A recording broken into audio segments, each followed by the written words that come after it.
Hey everyone, it's Beejel, and I have a very special guest, and that's very relevant to my little personal story, which I'm going to share with you in just a moment. And today we're talking about communication and presentation skills, specifically why I believe it's probably one of the most important skills we can teach our kids and teens. In fact, someone once asked me, "Hey Beejel, as a parent, what's one things that you want to make sure that you teach your kids?" And I said, I want to teach them how to communicate. And luckily, they've grown up in an environment of communication. My youngest daughter, Shivani, which many of you know from the FUNancial Freedom program, has been speaking on stage. I was about to say since two. That's not quite right. She's been on stage since two, but actually speaking professionally since age 9. And I have a new friend, Brenden Kumarasamy, who's going to basically be sharing a little bit of a story with us about it. First, Brenden, thank you so much for agreeing to kind of come on and share some of your wisdom and a little bit of an unusual start to your speaking career, which we'll just get into right now. But first of all, right now you are the kind of founder of Master Talk. When did the inspiration of Master Talk appear? Yeah, absolutely, Beejel. So great to hear from you. Thanks for having me, and incredible success in your daughter. Can't wait to hear more about that as well. But yeah, so what happened with me, brother, was when I was in university, I used to do these things called case competitions. So think of it like professional sports, but for nerds. So while other guys my age were playing rugby or basketball or baseball, which I wasn't really equipped to do, I did professional sports, but for presentations.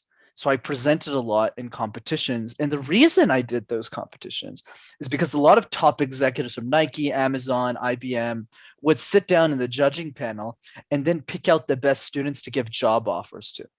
And then after I started doing these case competitions, I fell in love with them. I actually grew an unhealthy obsession with them. And as students started entering that program, they needed a communication coach, and we couldn't really afford one. So I just started coaching a bunch of them for free just to help them out in any way that I can. And then a few years later, when I got my dream job at IBM as a management consultant, a few months before starting there, I had the idea for Master Talk because everyone kept asking me the same question they didn't have an answer to, which was, how did you learn how to speak? And I didn't come from that much money. I didn't have to do Toastmasters. I didn't really hire a coach. So I kind of just figured it out on my own. So I started watching YouTube videos on communication. And I was surprised by what I saw on the internet because a lot of the advice out there is really general. It's like, be yourself or get up on stage. And I was like, none of this really makes any sense. So I started making YouTube videos in my basement while I was working at IBM. And then eventually Master Talk grew substantially in following on my YouTube channel. And I was also able to build a coaching business around it. So now the mission is make every single human being on earth exceptional speakers. That's great. And communication is such a powerful tool in every area, from childhood all the way into whether you're going to be corporate driven, business driven, or even become an entrepreneur. I mean, there is not a day that we entrepreneurs are not in some form of communication. But let me just interject my little story here for a second. So I graduated in 1992 with a degree in aerospace engineering. And I got invited to a network marketing, a big network marketing event. I didn't know what I was walking into. And I remember seeing in the audience, it was my very first time watching a inspirational, motivational speaker. I never even knew such a thing existed, to be honest with you. I was about 21 at the time. And this person was on stage and he had just held the audience like captive. And I was kind of saying to myself, like, man, I wish I could, I want to be able to do that. I want to be able to stand on stage and inspire people. But at the time, the belief I created, and we'll talk more about belief and fear in just a second, the belief I created in that moment was I wasn't white enough, I wasn't tall enough, and I wasn't successful enough. It took me 18 years to undo that and actually step on stage. And when I did, I was shit scared. So we'll come back to the topic of fear in just a second. And you've coached today. You coach executives. You coach speakers. What have you found? If we couldn't go back in time to your youth, that if you had just learned these skills, and you obviously learned them fairly young, but when you start teaching these skills to kids at a young age, what are you finding? Because you have been doing some work at the younger age group. Absolutely. Beejel, it's great questions. I love the stories. Well, I can't wait to hear more. And the way that I've seen this, because I've thought about this a lot, and I feel I have the right answer now. So let's break this down. The answer to your question lies in another question, which is where do we give most of our presentations? And because that's probably where the answer is, right? And for almost every kid, if not all of them, the answer is school. You're in high school, you're in elementary school, you're in college. That's where you learn presentations. But those presentations have three major problems to them. Number one is that they're all mandatory. We don't wake up one morning and say, hey, Beejel, you want to get breakfast and present all day? Nobody says that. We see it more as like a chore, right? We don't want to do it. It's mandatory. Number two, we never get to pick the topic. So it's never, Beejel, what are you passionate about? What is your daughter passionate about? What do you care about? Oh, is that what you care about? Yeah, go ahead and present that. Yeah, that's not how the education system works. It's, hey, by the way, Beejel, I need you to talk about Shakespeare and get it done in the next week. And we're all sitting here thinking like, what, shake what? Who are we shaking? What are we shaking? Like, right? So we don't get to pick the subject. And number three, every single presentation, whether that's at school or later on in the corporate life as a worker, is tied to a punishment. So it's never, oh, Beejel is going to present and we're all going to clap and cheer him on as he talks about Shakespeare. No, it's, hey, by the way, if you don't do a great job, you lose 30% of your mark and you don't get to Harvard. You don't get to your dream school. So all of these core issues draw the following conclusion. It's no wonder most of us are scared of communication. It's no wonder most of us don't like communication because we see it as a negative thing. We see it as a chore. So the way that we flip our mindset around this, and this is what I do with the kiddos as well, is I have them pick the topic, number one. I literally don't care what the topic is. They could talk about soccer. They could talk about lights, video games. One of them didn't like a video game. The second piece to getting this right is a small, tight-knit group of community. So other kids who are also presenting, where we're all literally cheering them on. And then the third piece to that system is having them give feedback to each other. So even if I'm the coach in a kids program, I actually spend very little time talking and more time asking questions like you're doing with me. So I'm going, okay, the 6-year-old, what do you think about this? What do you think about this person's presentation? So I have them become the teachers, and that's how they get results really quickly in the same way the education system doesn't do any of those three things. So if parents watching this and listening to this, one of the things we have in the Financial Freedom Program, we have something called the Fundable Zone. It's our version of Shark Tank. And when the kids graduate, so one of the incentives to get the kids and teens to graduate, which basically means to go through the content that teaches them how to make and manage money, they actually get to present or take part in the Fundable Zone, where they get to actually present their business idea to real investors. And most of those investors are entrepreneurs who really just want to support kids and teens. So we kind of give them that platform. So really they're picking that topic, which is kind of around their business. The key thing you said here is that inner desire to pick something and just speak on it, right? Versus being told you've got to speak on a topic because school makes you do that. So when kids have that incentive, what lights them up? Like, what have you found? What kind of transformations do you see when we can encourage kids to do a little bit more or put more conscious thought onto communication? Because in theory, they communicate every single day, right? We're all in some form of communication, even sometimes in some form of presentation. But consciously communicating and consciously presenting is different. So what have you seen when you can get to a kid and actually instill the desire to want to improve communication and presentation skills? Absolutely. It's a great question. So there's two parts to that, Beejel. I would say the first part is the transformation as to why communication is important for the kids. And the reason is simply this: communication, to your point, is every single interaction we have with our lives. The way we talk to our future employers, the way that we start our own businesses, if that's what we want to do, the way that we interact with the new people that we haven't met yet. Communication is a vital tool, not just for winning business or being a great employee, but also leading a fulfilled life. So that's why you want to spend a lot of time focusing on that. In terms of how to create that incentive within children, because honestly, my biggest pain in getting kids to join is not the parents, it's convincing the kid to actually do the program, is to find an incentive that works for them. So here's one quick story I have that's just super random. When I started coaching kids probably 18 months ago, one of them didn't want to join the program at all. He was like, I'm not interested in this. I don't want to be a part of this. And then I just asked the guy, let's call him Paul. So I said, Paul, what do you want right now? And then he said, I really want my dad to buy me a dog, but he's not buying me a dog. So I'm really upset about that. So I just said, okay, how about we build a presentation around convincing your dad to buy you a dog? Would that be of interest to you? And then I had his attention. Then he said, tell me more. And he said, okay, we'll build this presentation. We'll give you all a bunch of feedback, and then we'll convince your dad to get you a dog. So then as the weeks went by, in the times that he wasn't doing well, I would always change him and say, this is not what your dad would say. This is not what your dad would agree with. But I think the key is we need to find that incentive. And the ways that we do that is by asking questions. So one question I always ask with kids is I always go, what do you care about? Like, what do you love to do? So they might go soccer. Okay, let's use that analogy because I think it's fun for educators. So let's say they say soccer. You have to always go with what the kid says. You go, okay. And then I ask them this question. What's the difference between a soccer captain and a soccer player? So I use their own languaging against them. So then the 9-year-old goes, obviously I want to be the captain. And I go, what's the difference between the captain and the player, you think?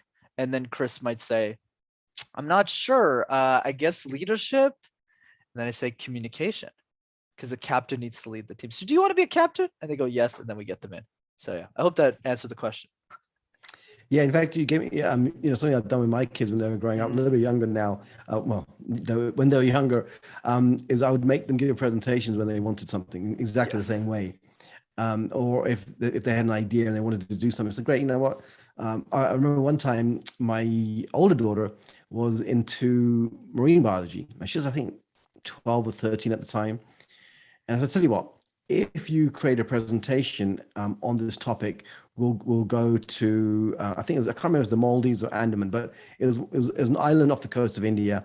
You know what? It was yes, it was the Andaman Islands, and I said, and we'll go diving. So that way, as an idea for parents, when your kids are asking for something or wanting something, wanting to go somewhere, you say, you know what? Tell you what, create a presentation, just has to be very short. And just sell me on the idea. I think that's a great idea. And again, I big into experiential learning and kind of fitting in these skill developments into real life applications versus just for the sake of it. So again, the purpose here is we want to get parents inspired to start talking to their kids about this topic. One big thing always comes up for people is the fear of public speaking. How do you address that with people?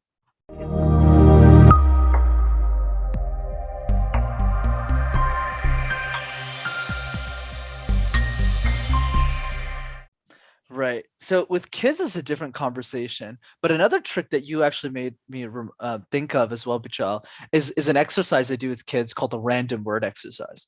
So the random word exercise is fairly simple. All kids have to do, I actually do this with adults, but it applies for kids as well, where you have them pick random words like phone or pistachios or screen, and you have them present random presentations. So what I found from my experience, Beejel, is usually people under the age of 10 are kind of scared of communication, but it hasn't fully enveloped their entire psychology. So if someone's under 10 years old around, you could probably just have them do the random word exercise and celebrate that progress really quick. Like the youngest person I'd probably ever coached is like 5, and that worked really well with that person too. So the trick is momentum builds everything. So we make them do the random word exercise multiple times. But as a parent, what I would argue is that you want to show leadership.